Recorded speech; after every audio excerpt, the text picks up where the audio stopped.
Assalamualaikum warahmatullahi wabarakatuh. Halo semuanya, jumpa lagi dengan saya Chow Sing Sing, kurator dari podcast Horror Night Story. Halo, apa kabar semuanya? Semoga kalian semua sehat-sehat ya. Dan seperti biasanya, pada malam hari ini saya kembali dan akan menghadirkan sebuah kisah mistis untuk kalian semua. Kisah mistis kali ini saya lanjutkan dari yang kemarin, yaitu tentang kembang laru. Jadi ini adalah bagian keduanya ya. Baik, daripada kita berlama-lama, mari kita simak ceritanya. Selang beberapa hari setelah bertemu dengan Lika, Rizky pulang lebih malam dari biasanya. Dikarenakan dia harus mengerjakan beberapa tugas kuliah yang mengharuskannya seharian berada di perpustakaan, membuka buku-buku tua dengan pinset karena lembarannya yang begitu tipis. Salah sedikit saja, halamannya bisa robek. Maklum, buku ini rata-rata berusia tua. Salah satu koleksi berharga yang dimiliki perpustakaan kampus. Sewaktu pulang ke rumah kontrakan, Rizky baru mengingat jika ketiga temannya sedang pergi ke kota sebelah. Katanya mereka ingin membuang stres sebelum mulai menjalani ujian akhir semester. Itu berarti yang ada di rumah ini hanyalah Koco seorang diri.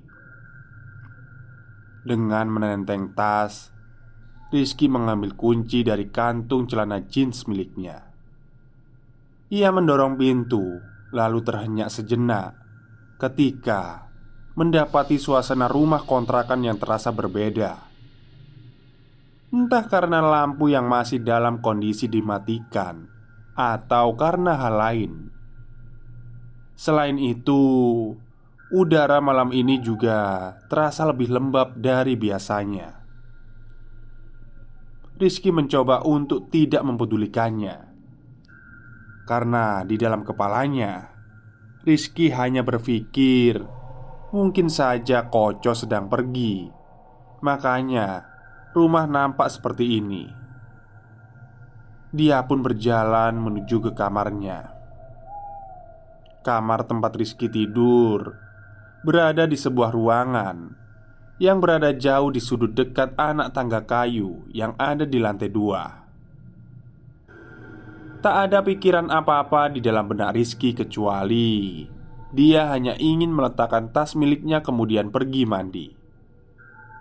Tapi Rizky tidak bisa membohongi dirinya kalau ada perasaan yang terasa mengganjal, yang entah kenapa membuat dirinya lebih waspada daripada biasanya saat berada di dalam rumah ini. Seperti ada sesuatu yang sedang mengawasi dirinya dari suatu tempat yang entah dari mana datangnya. Rizky berjalan di lorong rumah. Rumah ini memang termasuk bangunan tua. Maklum saja kalau tempat-tempat seperti ini nyaris tersebar di segala penjuru, karena mungkin masih dalam satu area yang sama, dekat dengan pemerintahan saat zaman kolonial dulu. Selain itu, hal yang membuat Rizky dan kawan-kawannya terkejut saat pertama kali mengambil rumah ini sebagai kontrakan mereka, yaitu pemilik rumah yang meminta seluruh perabotannya agar tetap ada di sini. Dan Rizky bersama dengan yang lainnya boleh menggunakannya sebagai fasilitas. Yang terpenting, tidak ada dari benda-benda itu yang rusak. Tentu saja hal ini menguntungkan. Itulah kenapa pada beberapa titik tembok terdapat lukisan-lukisan tua yang lengkap dengan benda-benda antik yang biasa dilindungi dengan kaca di dalam lemari-lemari tua. Untungnya, selama Rizky dan yang lain tinggal di tempat ini, tidak ditemukan hal-hal yang aneh yang terkadang sering dibicarakan oleh orang-orang sekitar setiap kali Rizky mengatakan di mana dia tinggal. Hanya saja malam ini, rumah ini terasa lebih berbeda dibandingkan malam-malam biasanya. Disinilah keanehan terjadi. Sewaktu Rizky melewati satu lukisan tua tentang seorang penari Bali, di mana Rizky sempat melirik dan melihat bola mata wanita yang ada di dalam lukisan itu. Rasanya seperti mengikuti gerakan kemanapun Rizky pergi. Hanya saja Rizky sudah terbiasa dengan hal ini, karena ia percaya hal itu dikarenakan ilusi bias yang biasa terjadi saat orang-orang melihat lukisan-lukisan dengan objek manusia yang memiliki bentuk rupa.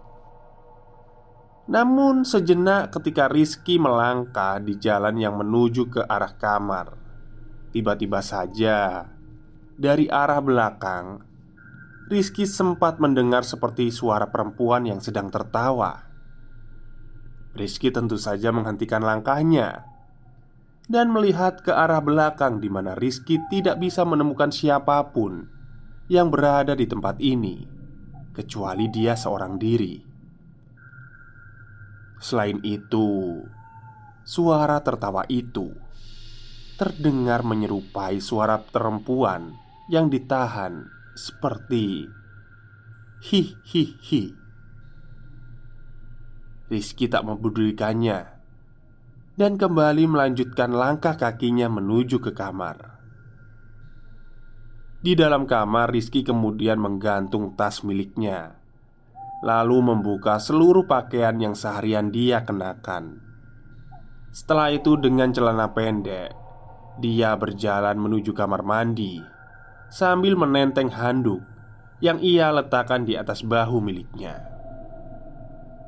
Sewaktu Rizky berjalan menuju ke kamar mandi, dia harus melewati lorong itu kembali, tempat di mana lukisan penari Bali itu digantung. Entah karena saat itu lampu sedang dalam kondisi mati, sehingga tempat itu terlihat lebih suram, atau karena hal lain, Rizky tetap berusaha melewatinya. Ia sempat terhenyak saat berjalan di sisi yang berlawanan, di mana dia sempat merasa seperti melihat seorang wanita yang sedang duduk di bagian lain tempat Rizky sedang berjalan. Tapi anehnya, ketika Rizky menoleh dan memperhatikan dengan seksama, ia tidak melihat apapun kecuali kursi-kursi yang kosong yang ada di depan meja makan. Asuh, mikirin apa sih aku? Batin anak itu yang benar-benar tidak habis pikir dengan apa yang dia rasakan. Ia pun kembali berjalan dan meninggalkan tempat itu. Sayangnya, sesampainya dia di depan kamar mandi yang hanya ada satu-satunya di dalam rumah ini, Rizky melihat seseorang sedang menggunakannya. Rizky biasa mendengar dari luar suara guyuran air dari dalam kamar mandi. Rizky pun kemudian duduk di atas sebuah bayang atau kursi panjang yang sengaja diletakkan di samping pintu kamar mandi untuk anak-anak yang menunggu giliran. Kamar mandi sendiri berada di tempat yang paling dalam di samping area dapur. Tempatnya cukup tersembunyi dari kamar anak-anak. Rizky hanya duduk sembari mendengarkan suara guyuran air seperti biasanya. Tapi rasanya aneh. Belum pernah rasanya Rizky menunggu selama ini orang yang sedang mandi. Kemudian Rizky teringat kalau tidak ada orang lain di rumah ini kecuali dirinya sendiri dan tentu saja Koco. Rizky pun berdiri dan menggedor pintu dengan keras. Koco, iki konta." Koco, ini kamu kan?" Tak berselang lama, suara guyuran itu berhenti sejenak. Rizky terdiam menunggu jawaban sebelum ia mendengar orang yang ada di dalam kamar mandi berbicara. "Iya mbut, iki aku, lapo sih? Sabar, mari iki aku mari." Rizky pun merasa lega mendengar suara itu dari sahabatnya. "Oh jancuk, tak kira demit.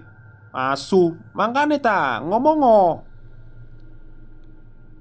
Orang yang ada di dalam kemudian tertawa sembari menyaut kepada Rizky. "Wah lambut, but. Zaman ini sik wedi karo demit. Santai. Bocah model koyok koniku, demit gak kira wani. Kecuali mbak kui sing koyoke seneng kowe." Mendengar itu, Rizky sempat terdiam sebentar. Ia berdiri di depan pintu sambil memikirkan apa yang maksudnya dari mbak yang dikatakan oleh Koco ini. Mbak siapa yang dia maksud?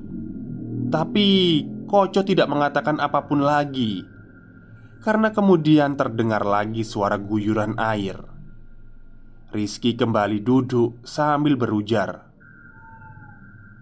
"Ojo suwe-suwe su. Aku ya kepingin adus, gatel kabeh awakku iki." Rizky kembali duduk sambil memandang sisi ruang tengah. Entah kenapa tempat ini begitu sepi. Anehnya, kenapa baru sekarang Rizky menyadarinya.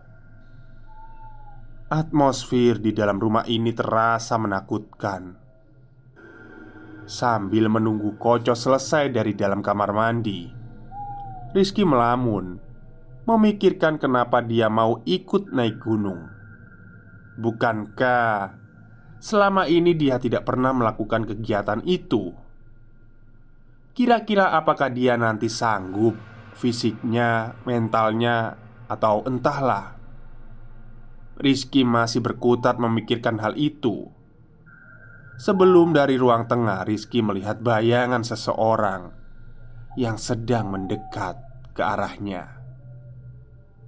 Rizky memandang bayangan gelap itu yang tinggal beberapa langkah lagi dari dirinya.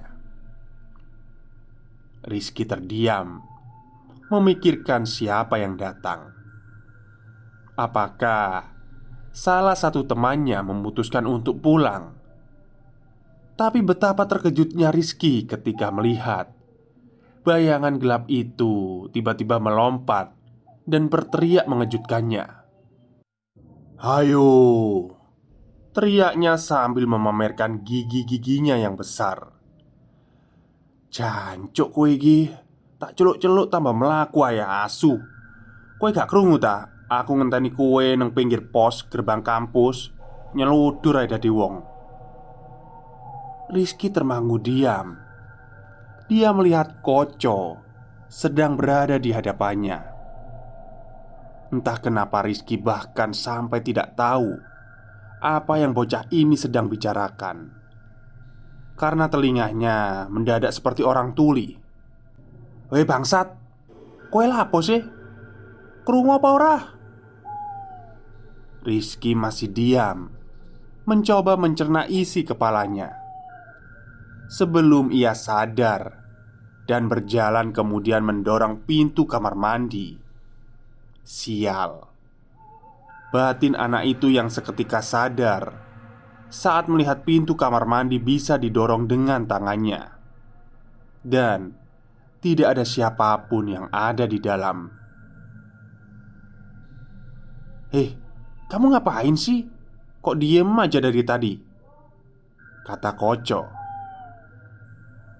Rizky menelan ludah.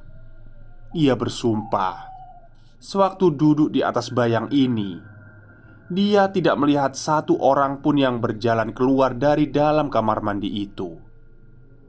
Dan lagi, bagaimana bisa Koco datang dari arah luar rumah, sedangkan tadi benar-benar ada yang menjawab pertanyaannya.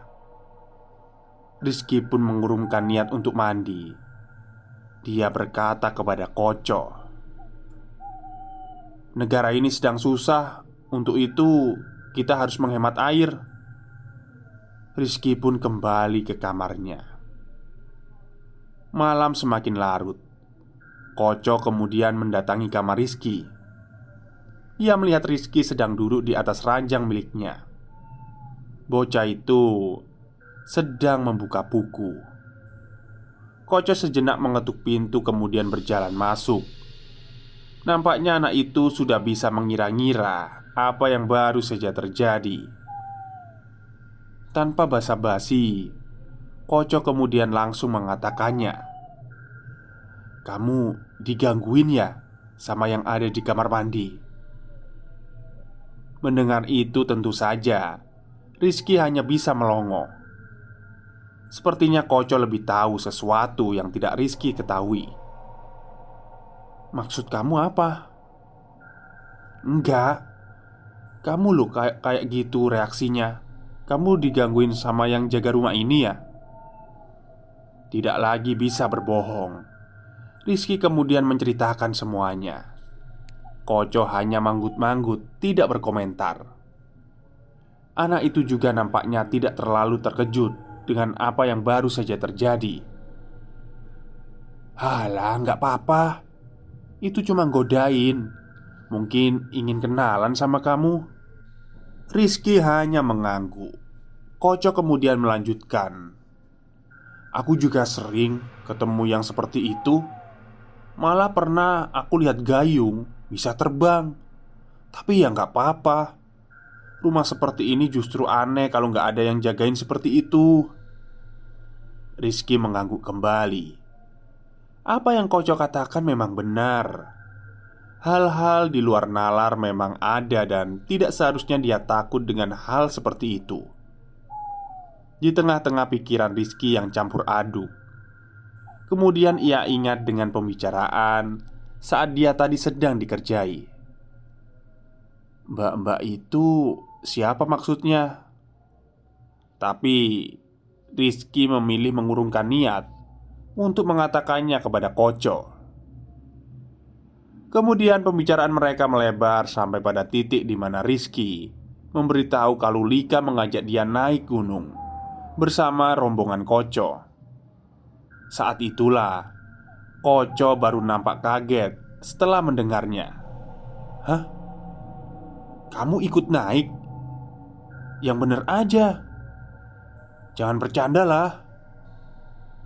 Rizky kemudian menjelaskan, bukankah seharusnya Koco tahu hal ini? Tapi kenapa dengan reaksi Koco yang seperti itu? Bukankah hal ini terasa janggal? Koco kemudian menjelaskan kalau gunung yang akan Koco daki bersama rombongannya adalah gunung yang jarang jadi pilihan para pendaki, karena medannya yang masih terkenal sulit dan aksesnya yang sukar dijelajahi. Selain itu, butuh jam terbang tinggi untuk menjelajahi tempat ini. Namun, Koco kemudian terdiam sejenak, seperti sedang memikirkan sesuatu. "Aku baru tahu loh kalau Lika ngajakin kamu. Soalnya yang buat acara ini sebenarnya ya Lika itu. Malah ayahnya yang mau menanggung semua biayanya." Rizky semakin yakin kalau ada kejanggalan dengan pendakian ini. Tapi baik Rizky maupun Koco, mereka sama-sama tidak tahu alasan apa yang dilakukan oleh keluarga Lika. "Kalau aku tidak keberatan, lumayan bisa bersantai."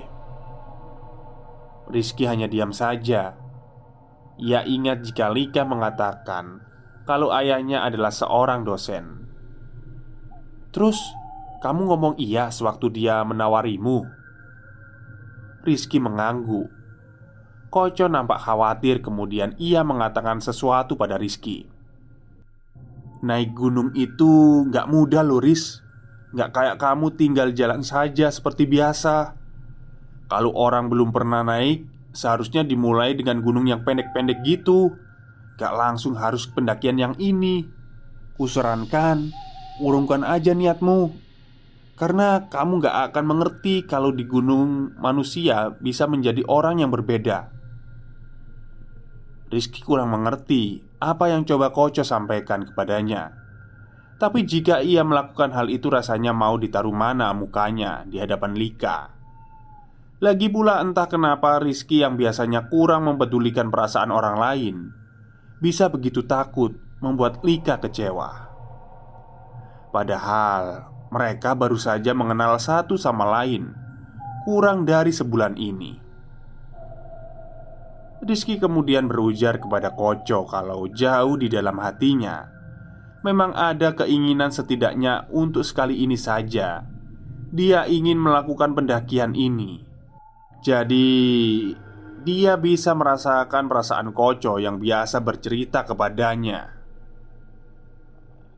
Koco sebenarnya tidak sependapat dengan Rizky. Bagaimanapun mendaki gunung itu berbeda, tapi ia juga tidak mau jika harus melarang anak itu untuk merasakan sensasi mendaki.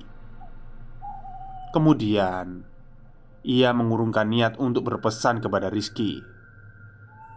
Besok mulai lari-lari kecil setiap pagi, latih pernafasan. Gunung itu tidak seramah orang yang dipikirkan. Selepas mengatakan hal itu, Koco kemudian pergi meninggalkan Rizky seorang diri di dalam kamar. Entah kenapa membuatnya termangu, diam sendirian. Malam sudah larut. Rizky sedang terlelap di dalam tidurnya. Kemudian dia tiba-tiba mencium aroma dari kembang yang sangat wangi. Aromanya asing, tapi rasanya Rizky pernah mencium aroma ini. Tidak salah lagi, katanya di dalam hati. Aroma ini adalah aroma dari kayu cendana. Rizky pun mulai membuka matanya. Di tengah kegelapan, dia merasakan kalau tidak jauh dari tempatnya sedang terbaring terlihat seseorang sedang dalam posisi bersimpuh. Sosoknya terlihat tidak begitu jelas, tapi Rizky bisa melihat kalau sosok itu adalah seorang wanita.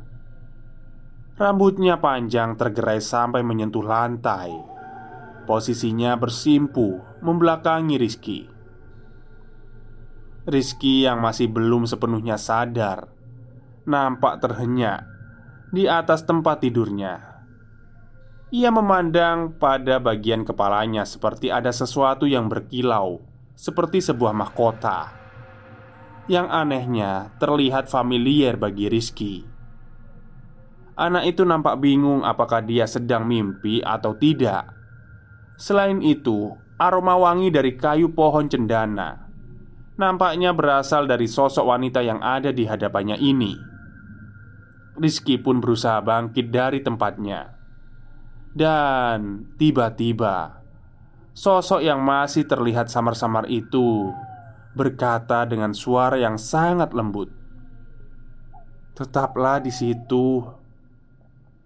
Rizky menyadari mungkin sekarang dia dalam kondisi terjaga. Kalau gitu, siapa perempuan ini? "Aku menyarankan agar kamu tidak perlu pergi hanya untuk menuruti keinginan dari orang yang sedang memanfaatkanmu," katanya. Suaranya terdengar begitu lembut, namun terasa dingin.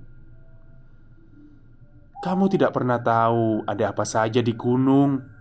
Kamu itu istimewa, dan yang istimewa biasanya menjadi rebutan.